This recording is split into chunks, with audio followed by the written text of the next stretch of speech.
Welcome to Base Watches, your guide to affordable horological excellence.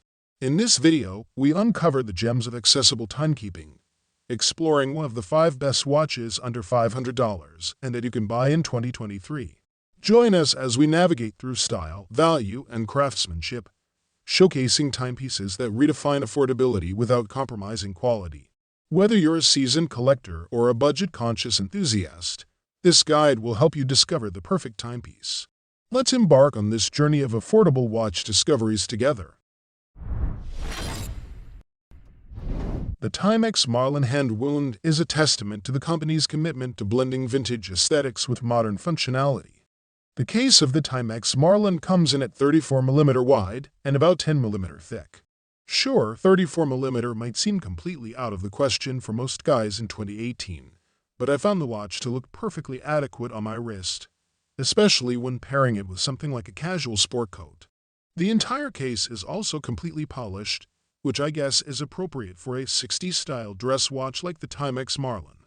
This can limit the watch's versatility in a way, but really, I don't think most individuals would reach for this Timex if they're headed out the door wearing a t-shirt and shorts. The lugs are drilled for easy 18mm strap changes. Water resistance is their timeter. The Timex Marlin's most impressive trait is its style by far. With basic Timex text just under 12 o'clock and funky stylized Arabics for the even-hour markers, the watch just feels like something you'd pull out of Pop-Pop's sock drawer.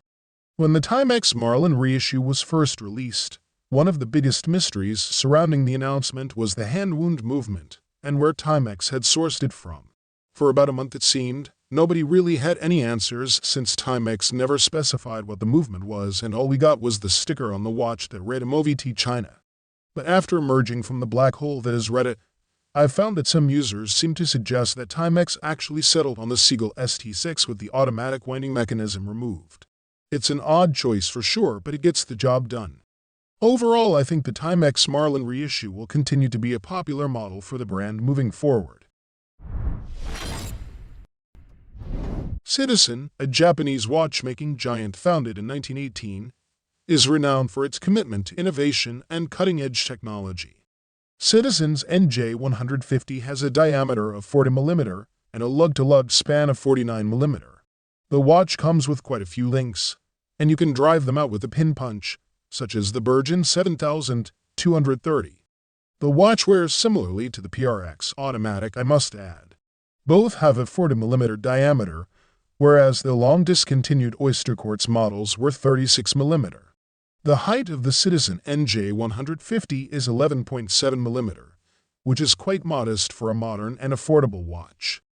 The President-style bracelet is comfortable, and the clasp has 2 additional holes for micro-adjustment. The bracelet has polished center links and brushed outer links. Here's where you can see the difference in the quality with more expensive watches.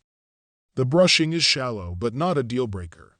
The dial of the Citizen NJ150 to 81Z has a sunburst finish and goes from a bit orangey in low light conditions to bright yellow in the sun. Ticking inside the NJ150 watches is Citizen's automatic caliber 8210. It has a power reserve of approximately 40 hours and beats at 21,600 vibrations per hour. The movement is visible through the transparent case back and retains the original brass color. In conclusion, the Citizen Tsuyosa reflects the brand's commitment to craftsmanship, innovation, and functional design. The Kamasu has essentially the same case as Orient's popular Reissue model. A crowd-pleasing middle-of-the-road size, this affordable dive watch is going to be right at home on a wide range of wrists thanks to the 41.5mm case diameter. While there is nothing too fancy about the case finishing, it is well executed with a combination of brushed surfaces on the top and high-polished surfaces on the sides. The lugs curve down gently, which helps with the overall comfort of the watch on the wrist, especially with a very accessible 13mm case thickness. The unidirectional bezel on this Orient diver has a coin edge that can be a bit difficult to grip. However, the 120-click bezel action is very smooth and consistent, which actually makes it very easy to turn. The bezel insert is aluminum. The dial of the Orient Kamasu is killer, a wine red that reveals a ruby sunburst in direct light. The applied indices seem to float above the dial, in part due to the lack of a chapter ring. The timepiece's handset is pleasing, with a very long minute and second hand that reach all the way out to the dashed minute markings. I think the Orient Kamasu is one of the best dive-style watches you can buy for the price.